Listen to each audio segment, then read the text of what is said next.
안녕하세요. 손지아입니다. 오늘은 7월 20일 일요일 2025년입니다. 한국 시간으로 지난 15일에요. 김건희 특검팀이 건진 법사 전성배 씨의 법당을 압수수색했잖아요. 그런데 이미 지난해 12월에 서울 남부지검이 법당을 압수수색했거든요. 그런데 그때 당시에 두 곳을 일부러 아니면은 실수로 잘 몰라서 어쨌든 두 곳을 수색하지 않았다라는 제보가 있었던 거예요.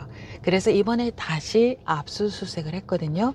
중앙일보의 보도에 의하면은 2층 거실과 큰 방에 각각 부처상 또 일본 신화에 나오는 아마테라스 상을 모신 불당과 신당이 하나씩 있었다는 겁니다. 중앙일보는 아마테라스를 모신 거는 한국 전통 무속이 일제시대 신사 참배 등의 영향을 받은 탓이다, 이렇게 분석을 했더라고요.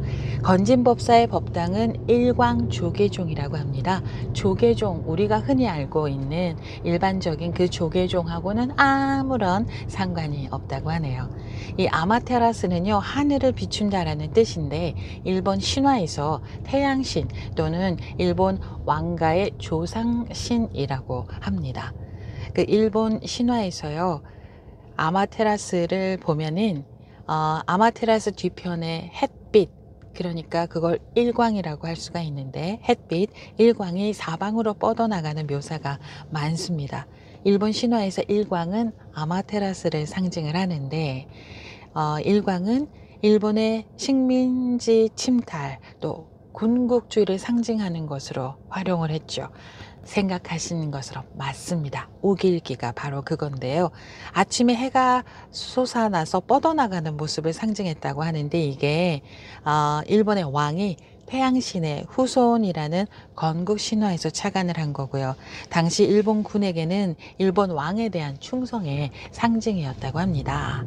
그런데 건진법사의 일광사에서 아마테라스 상이 발견됐다는 거, 이거는 우연일까요? 아닐까요? 라고 사람들이 이제 물음표를 찍는 겁니다. 왜 소 가죽을 산채로 벗겨서 구슬했다라는 이야기 많이들 아시죠?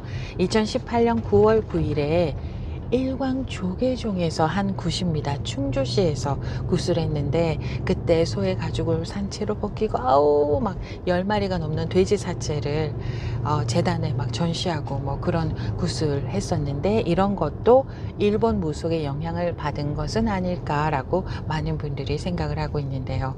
그 굿 행사에 코바나 컨텐츠 대표 김건희의 이름이 적힌 등, 서울지방검찰청 검사장 윤석열이라는 이름이 적힌 등이 확인이 됐다라고 당시에 더불어민주당의 김의겸 국회의원께서 2022년 2월 15일에 기자회견을 한 것도 있습니다. 자, 한국에서 굉장히 유명했던 영화 곡성 기억하시죠? 이 영화 곡성이 2016년에 개봉을 했는데 일광과 친일의 연관성을 암시한 그런 내용이 있습니다. 배우 황정민이 완전히 신들리듯이 막 굿하는 그런 장면 있었잖아요. 그 황정민이 일광이라는 무속인으로 나옵니다. 일광이에요.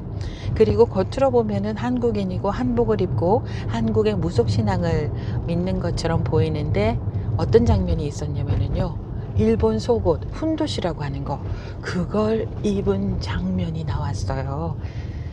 그리고 영화에서 그 일광이라는 존재는 한국인 주민들을 해치려고 하는 일본인과 관계가 있는 한 통속인 것처럼 그렇게 묘사하는 장면도 나오잖아요.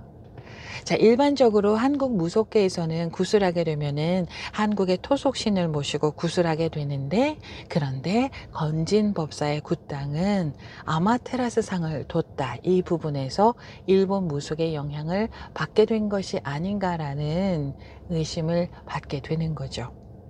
자, 일제강점기로 가보겠습니다. 일제강점기에 일본이요, 남산 일대에 조선신궁이라는 것을 만듭니다. 이 조선신궁에는 아마테라스 하고요, 메이지 그 왕을 신으로 추대하고 있고요.